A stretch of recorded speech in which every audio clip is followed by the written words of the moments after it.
RenderForest.com.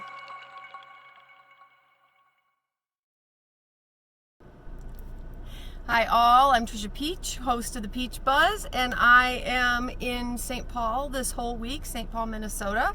It's nice to be traveling again. You can see it's a little hot outside. I think it actually got to 85, friends, and for us here in the north, that's a lot. So it's good to see you again. Why would I know about cheap and free things to do as a family, especially in the summer? Well, we definitely went through a few times in our family life that we really needed that. We really needed some cheaper or free things to do as a family. And I am all about family time, family bonding. And I will say this, if you don't plan for it, it won't happen. Your calendar is going to get filled up. You're going to be like me and turn around, and I can't believe my son is turning 18 and graduating high school. It flew by. I blinked twice and this happened. So you need to focus in and be intentional on doing things with your family, with your kids. And that's a question I get asked. Well, we can't afford Disney World. Well, you don't need to be able, I love Disney, but we could not do that all the time. It was a very rare thing. We had several summers that we did not have a lot of disposable income, let's put it that way. We were poor and we needed to find other ways, and I wanted to do things with my kids, be intentional about it. So here are some things that you should think about, some ideas, and if you've already done these or heard these before, that's great. Please give us your ideas below, because I'm always finding new things to do. So number one, that this is going to sound very odd, but have you thought about making snow cones with your kids? I got a snow cone maker in a clearance bin for $7, and we have been using it now for 6 years. Yeah, I think about 6 years. So that's a pretty good expenditure, $7. If it makes it another year, then we will have spent $1 a year. And then the snow cone syrup, if you go buy snow cones, we were trying to get them, they're like $3.50. And here we're having to split one because we didn't have money for all three of us. I found a recipe online for snow cone syrup that was absolutely amazing, and my kids liked it better than the expensive stuff on Amazon, because I had been ordering, I tried ordering one bottle of the syrup and it was so expensive, but I found a much cheaper way to do it. The recipe, as it goes, is you take 1 packet of Kool-Aid powder, 1 scoop of sugar, and 1 scoop of water. Boil it for 3 minutes. Done. Let me repeat that. 1 Kool-Aid packet, unsweetened, so not sugar-free. 1 Kool-Aid packet, 1 cup of sugar, and 1 cup of water. Boil for 3 minutes. Done. And then I got these squeeze bottles at Walmart for like 59 cents. They were so cheap, and I filled them with different flavors. So we had cherry, orange, lemon, lime, sparkleberry, whatever that is, blue raspberry, anything. I found watermelon once too, so I made all these different flavors, and then the kids could mix and match and do what they wanted with it. We have had a blast with that every single year. Very, very cool. Then the second idea on this list would be to read a book together as a group, as a family. Read a chapter every night. And at first, my kids would, oh man, but once we got into it, it was like going on an adventure together. And I got a free book in a bin somewhere. It was The Hobbit. So it was like we went on an adventure together, and it wasn't long before the kids were saying, no, Mom, we got to know what happens next. So that was a great idea. 3, journal together. Journal together as a family. we did that for every day of the summer, because sometimes the summer flies by and you say, where did it go? What did we even do with our summer? We would journal about one awesome thing we did together every single day.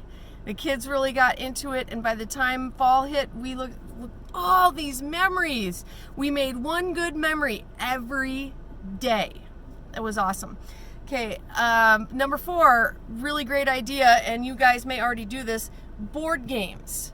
We got super into board games. Some are cheaper, some are a lot more expensive.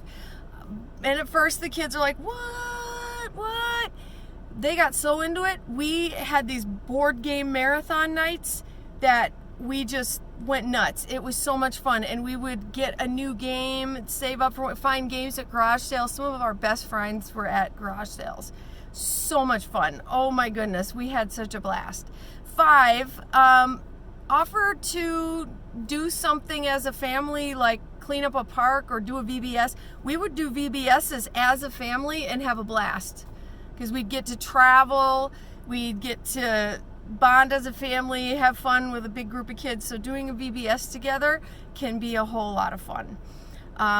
Other cheap things to do, look at what your town or city and the surrounding ones have in the summer for free, and then put those on your calendar. Typically, I don't have enough time to go to all of them, but I have found some of our best things that way. Just love it. Beach, go find a free beach, go with your kids. Camping can get pricey though. I was surprised at how pricey camping could get. Yeah, I know. You think camping's gonna be the cheapest, but boy, some stuff starts to rack up pretty fast. So we would have movie nights where we'd rent a movie at the library, and we'd pop up popcorn, turn the lights down, have the little theater-sized candies. It was so much fun. We really have a good time with that. Absolutely. You can have a video game marathon. Yes, play against your kids. Have a video game marathon. We had picnics in the park. I just pack up sandwiches, pack up finger foods, and we'd go have a picnic in the park. When I was a kid, my mother would do picnics in the living room. We'd do picnic on the floor in the living room, just cheeses and grapes, and it was really fun and a great memory that I still have. How about try a new recipe?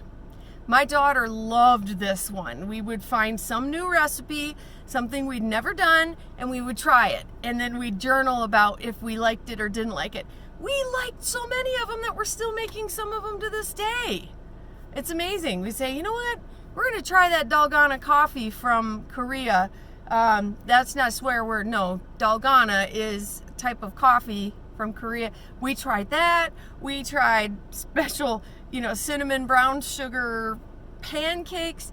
We made so many things, and most of the time we had all the ingredients. We just never thought about it. Time to break out that cornstarch that you don't get to use very often. And if you're more creative than me, you could have an arts and crafts night with your kids or day with your kids. I'm terrible at that kind of thing, but my daughter would paint and make all kinds of cool crafts. One I liked was where we would paint a rock. We'd paint a cool rock, just a normal rock. You can go get a rock, like we have them free by the river. You just go get a rock, and everybody paints it with their own special message. Really liked that. Really loved that. I would find free parks, new parks to go to. A lot of theaters have a cheap day or a reduced day. I even found free days at our local theater. Sorry about that, friends. My phone overheated. It's so hot out here. My phone overheated. But more ideas for free and cheap things you can do in the summer. I did want to mention a lot of the things that we got to do, we would never have been able to do if we'd had money. If we'd had money, we probably would have done a 1-week vacation, and vacation's done and that's it. But as it was, we had to get creative, and it was a blessing in disguise. We had 81 days of summer, and so I'm thinking of the Phineas and Ferb 104 days of summer vacation. So we thought of one special thing to do a day. It didn't have to be long. It was just one thing, and then we do a little journal blurb about it, and it changed everything. You've got to focus not on what you can't do, what you can't afford, but on what you can. And this is important. At the end of the summer, my kids their favorite things were, a lot of them, things that we did for free. One big example of that was one of their very favorite things of the whole summer ended up being scavenger hunts that I made up, where I'd make up clues and I'd hide them all over the house in the yard, and I made it harder and harder and harder. I mean, we've done this dozens of times now, and I kept making it more difficult, and they kept beating it. I even put one like in a message in a glass bottle with a cork and floated it in the water.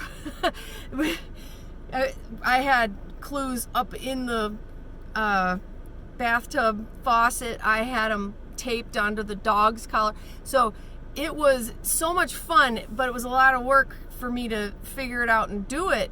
But they loved that, and I've done that now every single summer for 6 or 7 years. That is one of their all-time favorites, is a scavenger hunt. Did not cost much at all. At the end would be their prize, which usually was fiery Cheetos, because that's what they love, fiery Cheetos. We would go on hikes in many different places, like a state park. They would whine at first because it was exercise, but then after a while it got fun because it was an adventure, and we would try to see how many animals that we could see. Some days were not as spectacular. You go, this park is not what I'd hoped, but we'd write about. Sorry guys, it was so hot outside, my phone overheated. So I'm back in Wisconsin now. Oh, whiplash, lots of traveling. Yes, so there's lots of things you can do for free or for cheap. I would suggest that you get a good friend that has their pulse on all the free things in your area. When I was in Southern Illinois, shout out to my friends Mandy and Darlene, they would always find something. They knew they had the in with all the other moms. I was working so much. They would have the in of, oh my goodness, it's a free theater day. So they would let me know the free theater days. So find your Mandy and Darlene in the area that know where all the free days are, or the cheaper days. Another idea would be to make your own Play-Doh. There are some really cheap ideas online for making homemade Play-Doh and making it together, you and your kids playing with it together. There are a lot of things that you can do for free or very reduced cost. We found cheap days for mini golf. That was so fun. Or a big discount day for mini golf. Loved that. We found out that Tuesday nights were free nights for kids at 2 of the restaurants close by. We would go there, but again, that's some money. That's some money that you're spending. The best things in life really are free. Another thing I saw that was so fun was each family member would write a part of a story. So one person would write a part of the story, and then the next person would write a part of the story, and then a third one would write a part of a story. It usually ends up hilarious, but you end up with this story, and I would keep that to embarrass them at their wedding, or to remember the good times that you've had during the summer. That's called a progressive story, and it's a lot of fun to do. And on that note, scattergories, not scattergories, you guys would know this. They have them to buy, but you don't have to buy them. You can make your own. That's where I love the game Scattergories, by the way, but it's not Scattergories. Some of you are already saying it, I know, nice and loud. If you have this story and there's blanks all through the story, and then you'll ask your family, give me a verb, any verb. Now give me a noun. Okay, now I need an adjective. This kind of helps your kids know the difference between a noun, an adjective, and adverb. So it's educational as well. We bought some of these, and we also made some of these ourselves. We wrote some ourselves, and then we would do these, especially in the car. And then when you read them, they're usually so unbelievably ridiculous. We'd start laughing so hard that it's like, one time I about couldn't catch my breath. I was laughing so hard, just laughing and laughing and laughing. I think it was one that my son made up, and we filled in all the blanks. And when we read it, it was so unbelievably ridiculous, I could not stop laughing. That's what I'm talking about. Make your own of these, a progressive story or a story where you fill in the blanks. Okay, you can buy those, or you can find them for free on the internet. I found some free ones on the internet, but the funniest ones I think were ones that my own kids wrote on long trips. And speaking of long trips, when I was a kid, one of our favorite games besides car bingo, I don't know if you guys have done, or not just car bingo, but you got slug bug, which I don't recommend because somebody's going to get hurt when you see a VW bug, whack. Don't do that because your kids are going to end up hurting each other. But car bingo is fun, where you try to find this many gas stations or this many trees. We used to love that. But a game that was so much fun is each person would get a turn and we would say a line from a movie and everyone else had to guess what movie it was from. That was another one that just had us laughing so hard, just tears running down our faces, saying a line from a movie and everyone having to guess and guessing wrong. That's another one that encourages interaction. Anything that encourages your family to use their imagination and interact is so much better. I know what I love to watch movies. I love watching movies, but I prefer doing games with my family because then at least we are interacting. All right. So these are just a few ideas for free or cheaper things that you can do with your family this summer. I probably will have a part 2 that comes out because these are just a few of the things that we've done. Remember, I had to think of 81 things for the summer, 81 days of fun. What are your best free and cheap ideas? I really want to know. Please comment down below. What have you found to do with your family that was free or very low cost? Why did you like it? Why was it your favorite? And if you tried any of these ideas here, please let me know how it went. All right, thank you. I will see you soon here on the Peach Buzz. Thank you for what you do for Jesus and his kids and your own kids. And I'll see you next week. Bye-bye.